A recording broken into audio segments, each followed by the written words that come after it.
नमस्कार दोस्तों।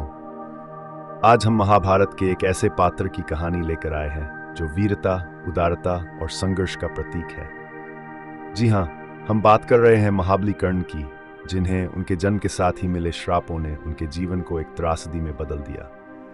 तो चलिए जानते हैं कर्ण के जन्म की कहानी और उन श्रापों के बारे में जिन्होंने उनकी तकदीर लिखी। कर्ण का जन्म महाभारत के सबसे रहस्यमयी और दुखद घटनाओं में से एक है। कर्ण, जो कुंती के पुत्र थे, का जन्म तब हुआ जब कुंती ने युवा अवस्था में ऋषि दुर्वासा द्वारा दिए वरदान का परीक्षण करने की सोची। यह वरदान उन्हें दिया गया था कि वे किसी भी देवता का आह्वान कर सकती थीं और उनसे संतान प्राप्त कर सकती थीं। कुंती ने सूर्य देवता का आह्वान किया और कर्ण का जन्म हुआ। कर्ण जन्म से ही कवच और कुंडल धारण किए हुए थे, जो उन्हें अजेय बनाते थे। लेकिन कुंती अविवाहित होने के कारण समाज के डर से उन्हें त्यागने के लिए मजबूर हो गई।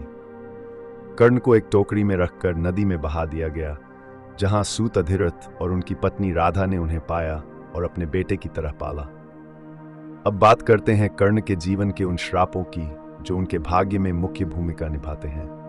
कर्ण का जीवन अन्याय, अपमान और संघर्ष से भरा हुआ था, लेकिन उनके जीवन को सबसे ज्यादा प्रभावित करने वाले थे वो 3 श्राप जो उन्हें अलग अलग मौकों पर मिले। इन श्रापों ने कर्ण को सबसे महत्वपूर्ण क्षणों में कमजोर कर दिया। कर्ण को धनुर्विद्या सीखने का जुनून था। जब गुरु द्रोणाचार्य ने उनकी जाति की वजह से उन्हें शिक्षा देने से मना कर दिया, तो उन्होंने परशुराम से शिक्षा प्राप्त करने का निश्चय किया। परंतु परशुराम केवल ब्राह्मणों को ही शिक्षा देते थे, इसलिए कर्ण ने खुद को ब्राह्मण बताकर परशुराम की शरण ली। परशुराम ने उन्हें श्रेष्ठ धनुर्धर बनाया, लेकिन एक दिन जब कर्ण परशुराम में सिर रखकर सो रहे थे, तभी एक कीड़ा उनकी जांघ पर काटने लगा। कर्ण ने दर्द सहते हुए भी परशुराम को नहीं जगाया। जब परशुराम जागे और कर्ण की जांघ से खून बहते देखा, तो उन्हें शक हुआ।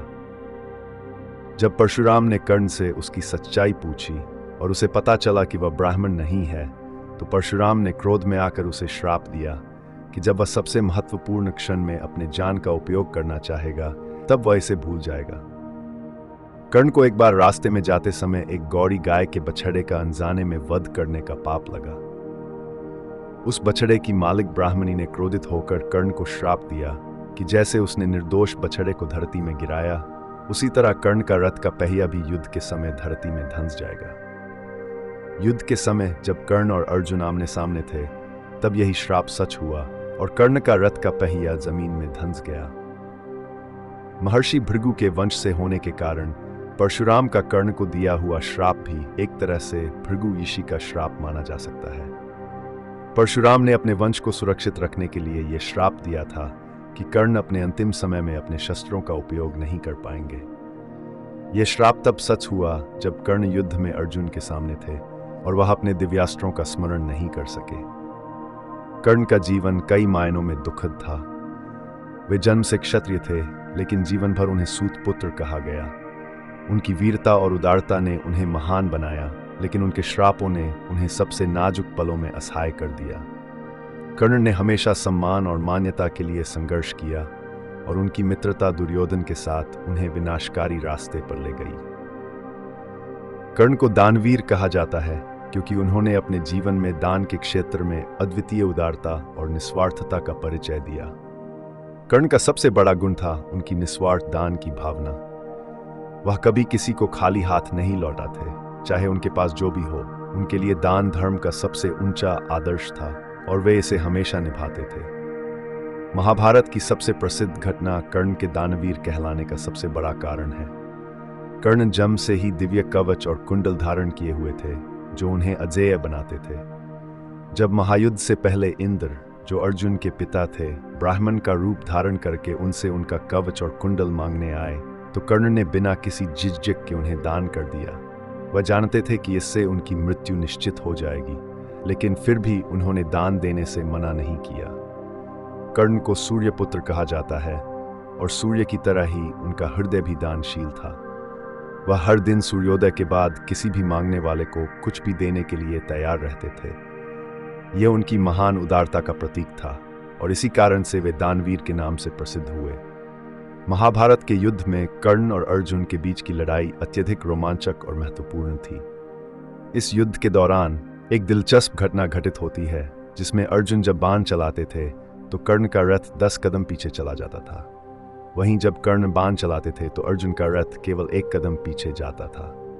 इस स्थिति के बावजूद भगवान श्री कृष्ण कर्ण की वीरता की प्रशंसा करते थे। भगवान श्री कृष्ण ये जानते थे कि अर्जुन को उनकी और हनुमान जी की उपस्थिति के कारण अधिक सुरक्षा मिली हुई थी। अर्जुन का रथ हनुमान जी के आशीर्वाद और श्री कृष्ण के संरक्षण में था, इसलिए कर्ण के बाणों का प्रभाव अर्जुन के रथ पर कम होता था। लेकिन इसके बावजूद श्री कृष्ण ने कर्ण की वीरता की प्रशंसा की, क्योंकि कर्ण ने अपनी सभी दुर्बलताओं और शापों के बावजूद युद्ध में अद्वितीय साहस और धैर्य दिखाया। युद्ध के समय जब अर्जुन और कर्ण के बीच निर्णायक मुकाबला हो रहा था, तब कर्ण अपने श्रापों के कारण कमजोर पड़ गए और अर्जुन ने उन्हें मार दिया। युद्ध के बाद जब भगवान कृष्ण ने युधिष्ठिर को बताया कि कर्ण उनका सबसे बड़ा भाई था, तो युधिष्ठिर को गहरा दुख हुआ। कर्ण की महानता और उनके जीवन की त्रासदी ने महाभारत के इस चरित्र को अमर बना दिया। कर्ण को उनके बलिदान, उदारता और वीरता के लिए हमेशा याद किया जाएगा। तो दोस्तों, ये थी कर्ण के जन्म और श्राप की कहानी। कर्ण का जीवन हमें सिखाता है कि चाहे परिस्थितियां कितनी भी विपरीत क्यों न हो, हमें अपने कर्तव्यों का पालन करते रहना चाहिए। कर्ण का जीवन न्याय, धर्म और कर्म का एक गहरा संदेश है, जिसे हमें समझना और आत्मसात करना चाहिए। अगर आपको हमारी ये कहानी पसंद आई हो तो कृपया इसे लाइक और शेयर करें और हमारे चैनल को सब्सक्राइब करना न भूलें। धन्यवाद।